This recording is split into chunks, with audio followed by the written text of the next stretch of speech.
우리가 보면은 교회에서도 여러 부류의 성도가 있습니다. 뭐 성격이 급하다든지 물론 그런 것도 있지만 우리가 오늘 말씀을 통해서 어떤 분이 있는가를 생각해 보려고 합니다. 그런데요, 하나님은 우리가 정말 복받고 살기를 원해요. 우리 성도들이 목사님, 나는 그냥 천국이 있으니까 그저 이 세상에서 거지처럼 살아도요 천국만 가면 됩니다. 물론 그런 분이 있어요, 믿음이 좋으면. 근데 주님은 결코 그렇지 않습니다. 하나님은요, 우리 성도들이 이 땅에서도 잘 살기를 원해요. 그리고 이 땅에서도 언제나 은혜 충만하고 복되게 살기 원합니다. 할렐루야. 그런데 그 전에 우리가 하나님께서 어떻게 하는지 우리가 세 가지를 먼저 알아야 될 것이 있습니다. 첫째는요, 하나님께서 우리에게 보편적으로 은혜를 준다는 거예요. 마태복음 5장 45절에 보면은 하나님이 그 해를 악인과 선인에게 비추시며, 하나님이 믿는 성도들에게만 비를 내린 것이 아니고 악인과 선인에게도 내리시고, 그리고 의로운 자와 불의한 자에게 내려주신다, 그렇게 말한단 말이죠. 보편적이에요. 그리고 잠언서 16장 4절에는 악인도 악한 날에는 적당히 사용한다 그랬습니다. 그러니까 이 세상에서 지금요, 우리가 모든 사람에게 하나님께서 다 은혜를 주셔요. 은혜를 주셔요. 그런데 그 중에서 하나님 우리 성도가 어떻게 사는가, 그 마음에 소원이 있습니다. 그게 뭐냐? 디모데후서 2장 22절 읽어보십시다. 같이 시작. 너는 청년의 정욕을 피하고 주를 깨끗한 마음으로 부르는 자들과 함께 의와 믿음과 사랑과 화평을 따르라. 청년의 때, 청년들에게 특히 하는 말입니다. 쉽게 말할게요, 믿음으로 살자는 거예요. 깨끗하게 살자는 거예요. 너무 세속적이고 돈독에 올라가지고 돈귀신 되지 말자는 거예요. 그리고요, 에베소 6장 6절 8절에 보면 우리 성도들이 하나님께서 복을 주는데 어떻게 일하기를 원하느냐? 눈 가림만 하여 사람을 기쁘게 하는 자처럼 하지 말고. 성도들이 어떻게 살아야 되느냐? 그거 있잖아요, 그냥 알랑방구나 끼고, 응? 가식적으로 하고 그러지 말고, 성도라고 그러면 하나님의 소원이 뭐냐 그러면은 정말 주님이 일하는데 눈가림만 하지 말고 사람을 기쁘시게 하지 말고 그리스도의 종들처럼 마음으로 하나님의 뜻을 행하고 그랬습니다. 그리고 기쁜 마음으로 섬기를 주께 하듯 하고 사람에게 하듯 하지 말라는 거예요. 언제나 우리 성도들은 눈가림만 하지 말고 정직하게 하고 하나님께 영광을 돌리라. 그리고요, 디모데전서 3장 1절에부터는 특히 직분자들에게 말합니다. 사람이 감독의 직분을 얻으려 하면 선한 일을 사모하는 것이라 하미로 달았습니다. 교회 일꾼들은 특히 선하게 한다는 거예요. 이게 하나님의 소원이에요. 그러므로 감독은 어떤 사람이다? 책망할 것이 없으며 절제하며 신중하며 단정하며 나그네를 대접하며 가르치기를 잘하는 거예요. 그러니까 우리 같으면 여러분 아무라도 좋지만 하나님께서 우리를 보실 때 정직해야 한다는 거예요. 진짜야 한다는 거예요. 진짜 눈가림만 하지 말고 가식적으로 하지 말고 정말 선한 일 하고요, 책망할 것도 없이 그렇게 하라는 거예요. 그러면 그 결과에 따라서 어떻게 하느냐? 예수님께서 우리에게 비유를 나타냈습니다. 어떤 사람이 밭에서 씨를 뿌리는데, 씨를 뿌려요. 그 씨를 뿌리는데 어떤 그 씨는 길가에 떨어지고 어떤 씨는 바위에 떨어지고 어떤 씨는 가시에 떨어진다는 거예요. 물론 옥토밭에 떨어진 것도 있습니다. 그래서 예수님께서 이렇게 비유를 하니까 제자들이 이게 무슨 뜻입니까? 그렇게 말해요.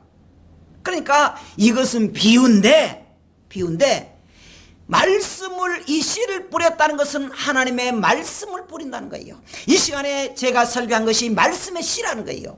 그런데 어떤 사람은 그 씨가 길가처럼 돼가지고 맨들맨들 해가지고 그 씨가 땅으로 들어가지 못 또르륵 굴러가지고 하니까 그걸 마귀가 쏙 먹어버린다는 거예요. 마귀가 주워서 그 말씀이 거기에 떨어져서 씨를, 열매를 못 맺게 만들어 본다는 거예요.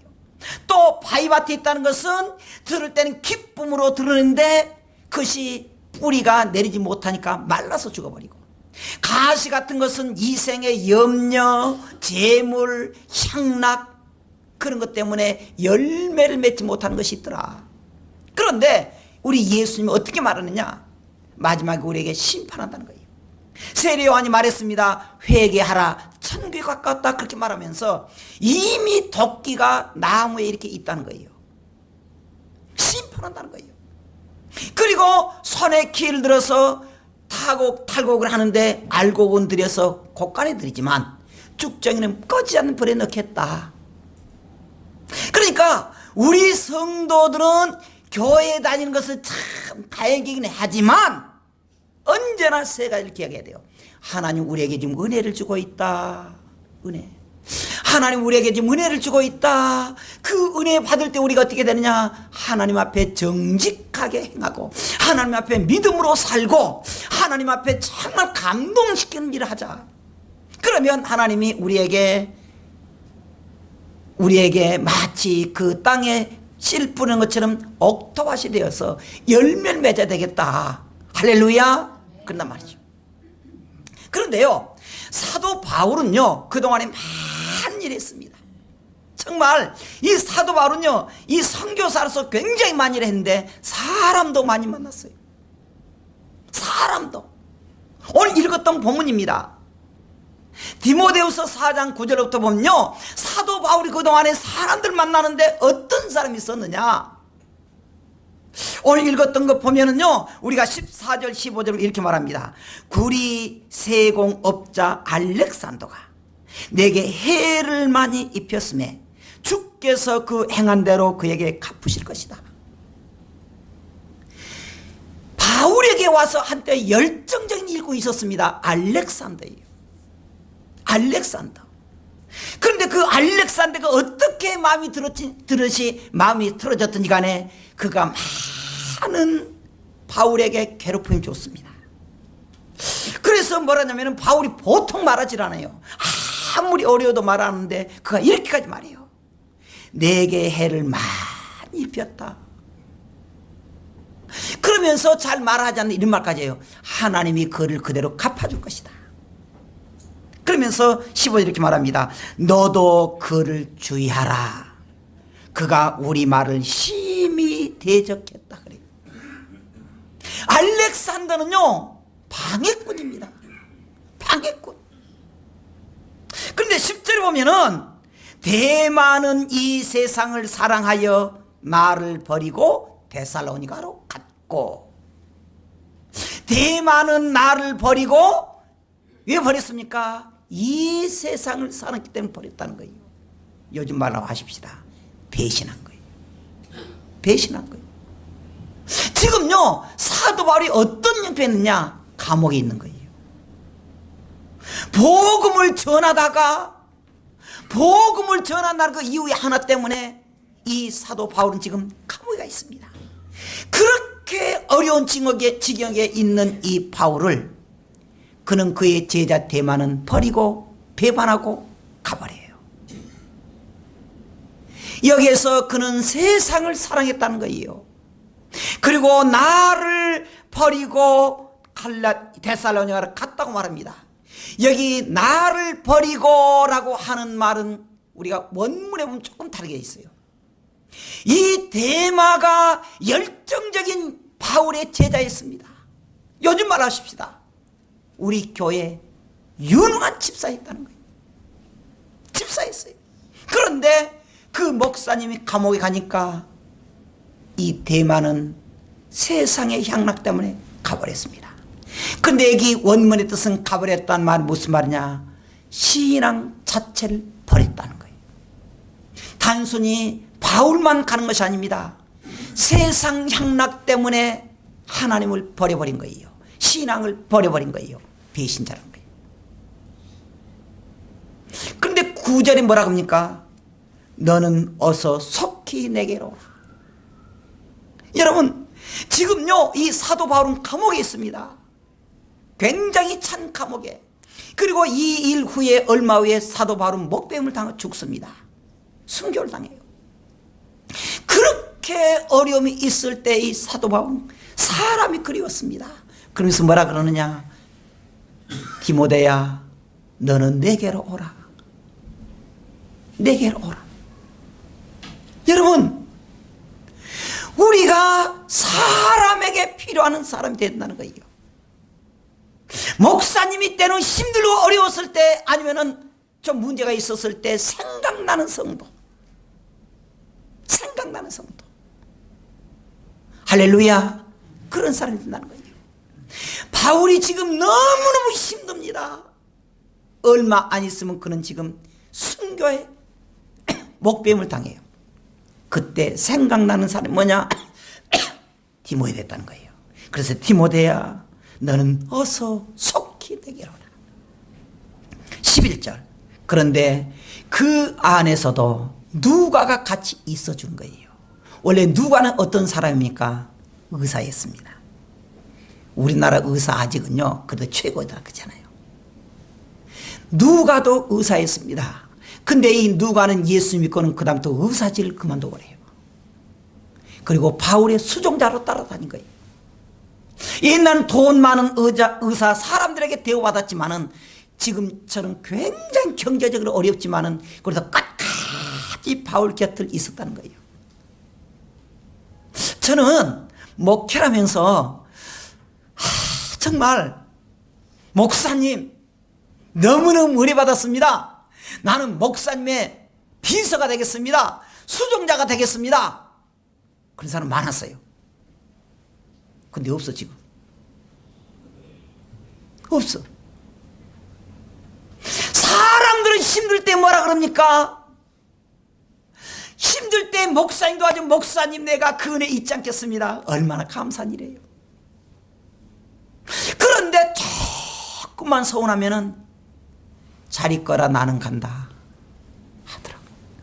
이게 대마예요. 그런데 누가는 그렇지 않았습니다. 자기의 그 화창하는 직업도 버리고요. 이 바울이 어디 갔든지 거기에 같이 가는 거예요. 죄가 없는 누가가요.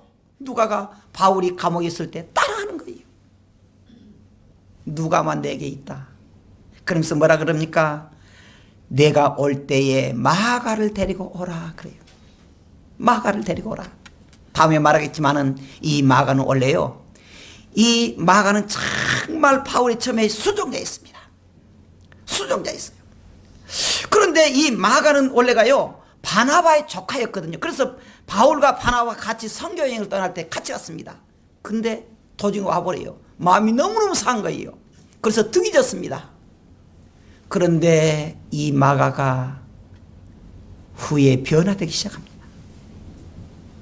교회를 위해서 헌신하고 바울 위해서 후원자가 됩니다.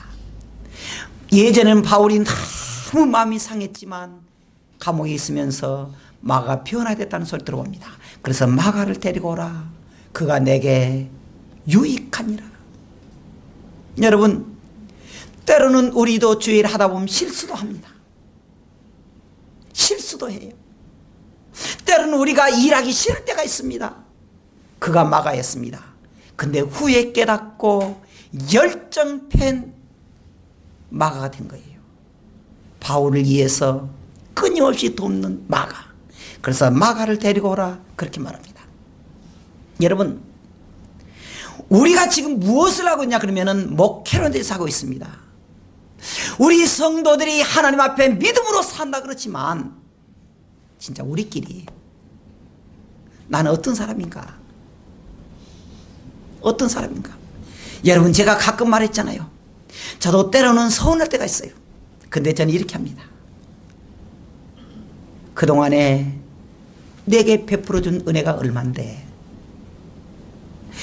내가 은혜 받은 것이 얼마나 많은데, 이렇게 많은데 조금 서운하다 그래가지고 서운하면 되겠느냐 그 말이에요. 여러분, 우리가 얼마나 그동안에 주님의 은혜를 받았습니까? 힘들고 어렸을 때 얼마나 우리가 교회에서 기도하면서 은혜를 받았습니까? 근데 살다 보니까 조금 서운해가지고 그것 때문에 등져것을 넘봤습니다. 그러면 안 돼요. 그러면 안 돼요.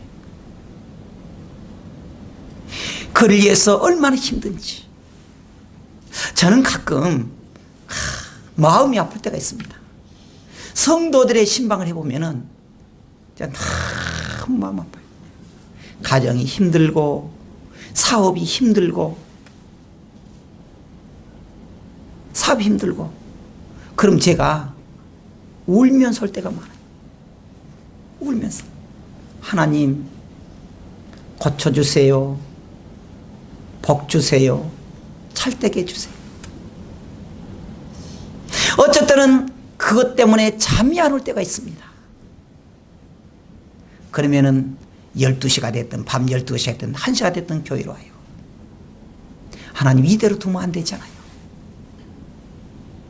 그런데 여러분, 그런데 하다 보면 조금만 서운한 것이 있으면 배반하고 떠나더라고. 대마 같은 사람이 있더라고. 알렉산더 같은 사람이 있더라고. 주님께서 우리에게 맡겨주는 것, 사명을 감당해야 된다는 거예요. 그런데 교회가였던 프란시스 베이컨이라는 사람은 사람을 이렇게 말했습니다. 사람에게는 세 종류가 있는데 거미 같은 사람이 있고 개미 같은 사람이 있고 꿀벌 같은 사람이 있다. 거미 같은 사람은, 거미는 이렇게 딱 거미줄을 쳐가지고 팔이나 누가 오면 딱 걸려가지고 그 잡아먹는 것. 강도 같은 사람이. 개미는 열심히 일해요. 남은 안 돌봐요. 자기만 열심히 일하는 성실파. 성실파. 그리고 꿀벌은 뭡니까? 나도 유익되고 저 사람에게도 유익되는 사람. 우리가 좀 비교한다면 거미 같은 사람은 알렉산더 같은 사람입니다. 자기밖에 몰라요. 해를 입혀요. 그리고 개미 같은 사람은 지 출세를 위해서 떠난 대마 같은 사람입니다. 꿀벌 같은 사람은 디모데와 누가와 마 같은 사람이라는 거예요.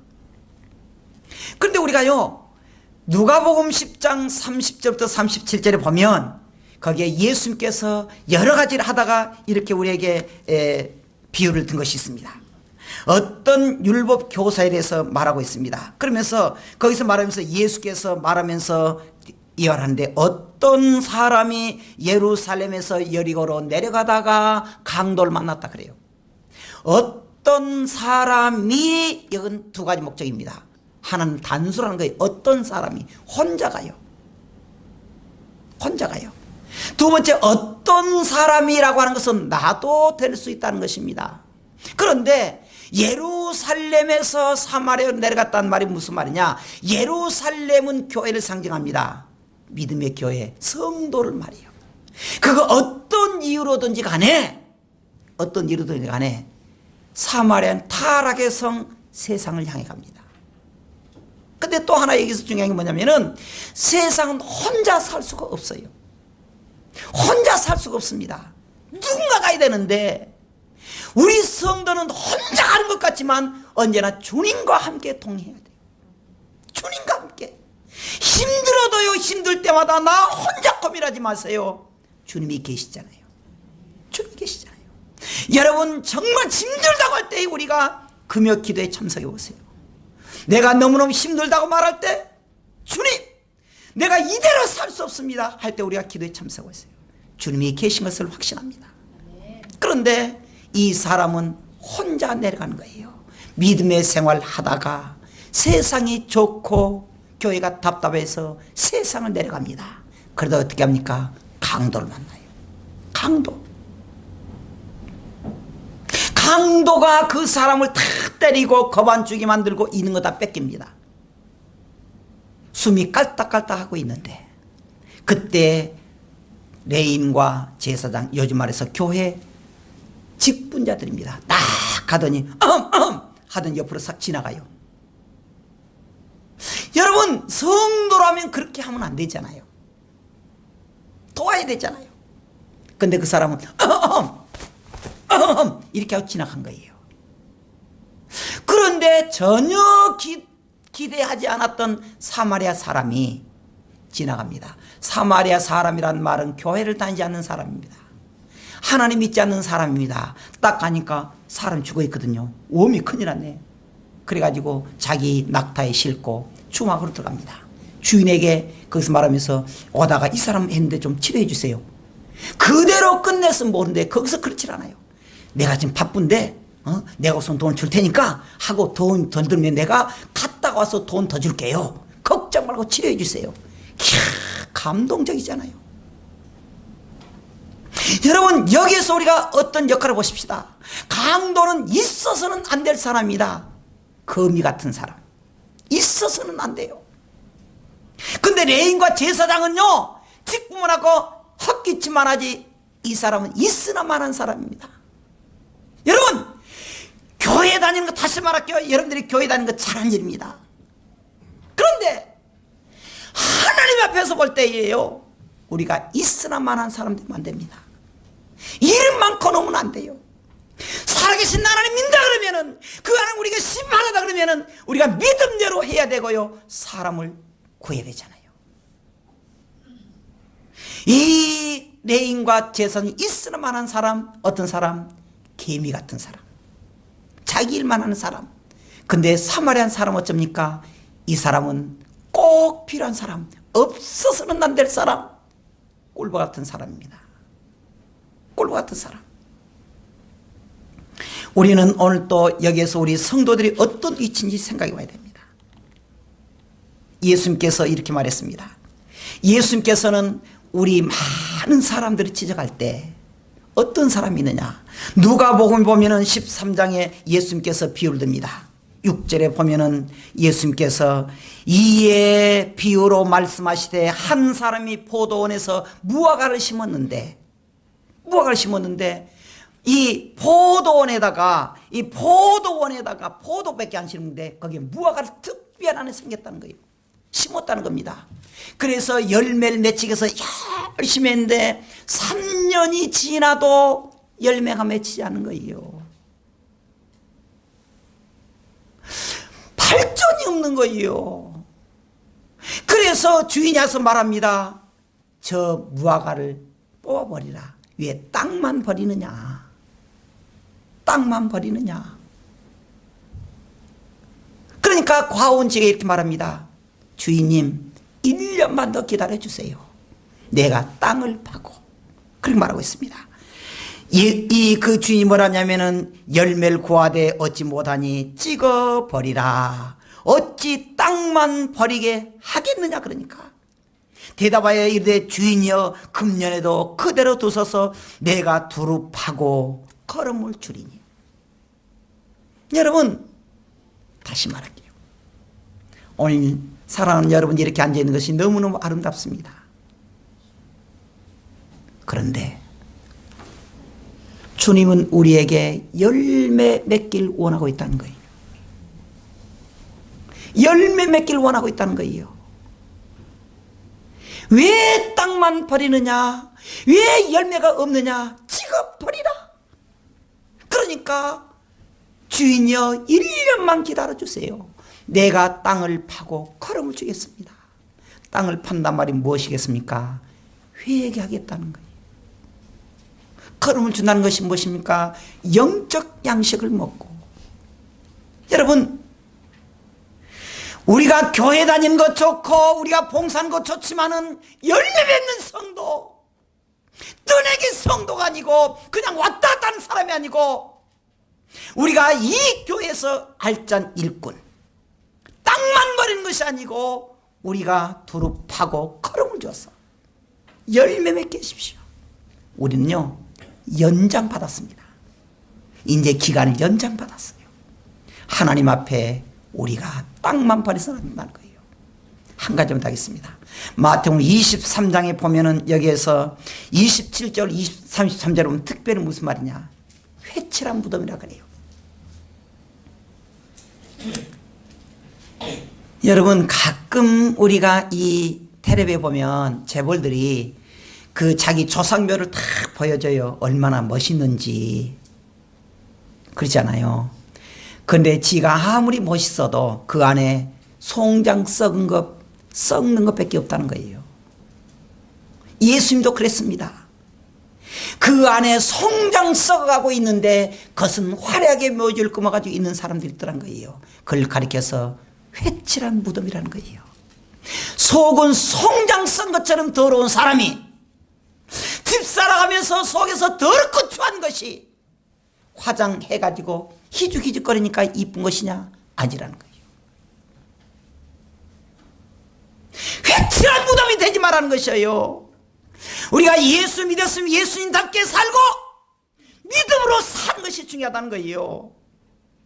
성도들은 우리가 사람들에게 예쁜 모습으로 화장하고 머리도 하고 어쩔 때는 머리 훅하시도 였고 좋아요. 그런데 우리의 마음이 어쩌냐는 거예요. 어쩌냐는 거예요. 위선자가 되지 말자는 거예요. 더럽고 추하지 말자는 거예요. 겉이 깨끗하면 속도 깨끗하고. 할렐루야. 성도들의 미소 속에서도 아름다운 믿음의 생활이 나타나야 되고. 할렐루야. 우리는 점검해야 돼요. 누가 그래요? 얼굴만 예쁘면 여자냐? 무엇이 예뻐야지? 마음도 예뻐야지. 얼굴만 예쁘면 성도냐? 믿음이 좋아야지. 할렐루야. 회칠한 사람 주님이 싫어해요. 위선자 싫어합니다. 우리는 오늘 또 하나님 앞에 우리가 간구해야 돼요. 하나님, 2018년도 이제 한 달 남은 우리를 정리합니다. 우리는 어떻게 걸어왔습니까? 직분은 있는데 위선자로 살아왔는지. 아닙니다. 하나님, 내가 할 수 있는 대로 했잖아요. 하나님 아시잖아요. 그러한 성도가 되기를 주의 이름으로 축원합니다. 기도하겠습니다.